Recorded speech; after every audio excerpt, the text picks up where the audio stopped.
Okay, so hopefully everyone's able to see my screen here. This is the table at the bottom of page 2 in lesson 6. So we're talking about how do we actually get these measurements, especially sine I and sine R. So I'm going to use my digital calculator here. If you have a scientific calculator, feel free to use that. I'm just going to show you quickly when you pull up your calculator just on your computer, mine has a little option over here. And the one that we want for what we're doing today is going to be scientific. So you can click on that. Most times this is already set to degree. If it's set on something else, you need to change it to degree. So on my calculator, I just click that button. On yours, it might be something slightly different. Every calculator is a little bit different. So you might have to just quickly Google for your calculator what it is.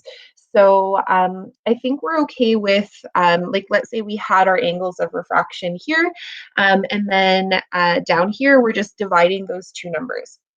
So for sine I over sine R, it's a little bit different.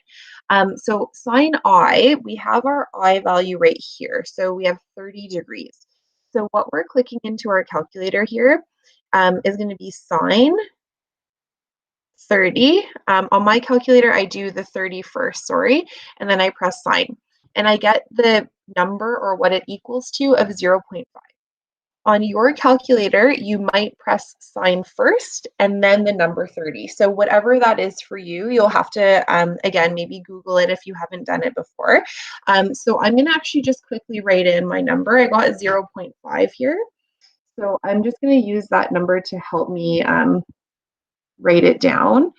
And then for R, let's say that I measured the angle of refraction. I'm just going to make up a number here.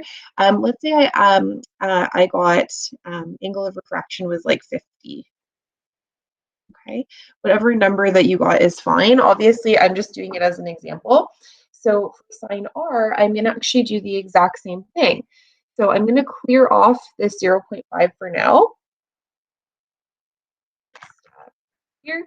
And like I was saying before, on my calculator, I'm going to press first 50 and then the sine button. And I get this whole big long decimal. For our purposes today, I'm going to shorten it and just say 0.766. So that's fine if you round it for now. Okay, and I'm just writing this out to show you guys. You don't have to write this all out. So what I should get then is 0.5 divided by 0.766. And you can really just keep the numbers in your calculator. Those of you who have taken math already, you'll be pretty comfortable with doing that. But just to make it simple, I'm going to do 0.5 divided by 0.766. And then I'll press equals. And I get this number, 0.65. So I'm just writing that number in here.